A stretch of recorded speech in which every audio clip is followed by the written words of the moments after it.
Hello बच्चों, कैसे हैं आप। हमारी जो यूनिट 2 चल रही है, अध्याय 3A चल रहा है। इसमें मैं अगला टॉपिक लेकर हाजिर हूं। बच्चों, कभी आपने देखा होगा कि अपने घरों में एक विशेष प्रकार का स्विच लगा होता है। जब कभी भी बहुत ज्यादा विद्युत धारा सप्लाई हो, मतलब अचानक वोल्टेज बढ़ जाए या यूं कहें कि कोई फाल्ट हो, तो आप जानते हैं कि उसका जो स्विच हो वो अपने आप नीचे गिर जाता है, अपने आप नीचे गिर जाता है और इलेक्ट्रिक सप्लाई बंद हो जाती है। जब हम स्विच को वापस ऊपर करते हैं तो इलेक्ट्रिक सप्लाई चालू हो जाती है। शायद नाम सुना हो, याद आ रहा है बच्चों, से एमसीबी कहते हैं। क्या कहते हैं? उसका शॉर्ट फॉर्म होता है एमसीबी। एमसीबी का मतलब होता है modular circuit breaker. Modular circuit breaker ये एक प्रकार का विद्युत परिपथ को अवरुद्ध करने वाली युक्ति होती है। बच्चों, ये जब आविष्कार नहीं हुआ था तो एक विशेष युक्ति उपयोग में लाई जाती थी जिसे हम फ्यूज कहते थे। हालांकि वो फ्यूज आज भी कई जगह उपयोग में लाया जाता है। तो आपने देखा होगा कि चीनी मिट्टी का ऐसा एक बॉक्स होता है, ब्लॉक होता है ऐसा। इस ब्लॉक में इस टाइप के दो पॉइंट बने होते हैं। ध्यान से देखिएगा, इस टाइप के दो पॉइंट बने होते हैं ऐसे, ये ठीक है। इधर से एक तार आके यहां जुड़ता है और इधर से एक तार आके यहां पे जुड़ता है। अभी ये दोनों तार आपस में जुड़े हुए नहीं है, तो जब तक ये आपस में जुड़ेंगे नहीं तब तक विद्युत सप्लाई चालू नहीं होगी। तो बच्चों, ये जो चीनी मिट्टी का बना हुआ ऐसा ब्लॉक होता है, इसमें ऊपर से इस टाइप का एक कटआउट लगाया जाता है। देख रहे हैं आप? शायद आपको याद आ जाए, बहुत पुरानी चीज हो गई है। इस टाइप का एक कटआउट लगाया जाता है। बच्चों, इस कटआउट को लगाने से पहले चूंकि ये दोनों पॉइंट अलग अलग है और यहाँ ये दोनों तार अलग अलग है, तो ये दोनों तार आपस में तब जुड़ेंगे जबकि इनके बीच का ये गैप खत्म हो जाए।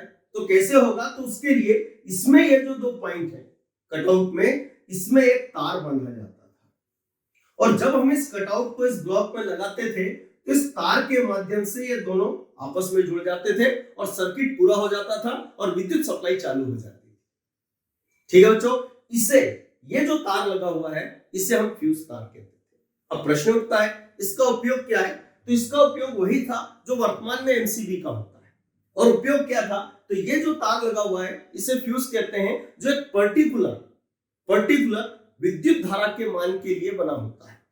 ठीक है बच्चों, सपोज ये तार 5 एम्पियर के लिए बना है, अर्थात जब परिपथ में विद्युत धारा प्रवाहित होगी तो इसके माध्यम से अधिकतम 5 एम्पियर विद्युत धारा प्रवाहित हो सकती है।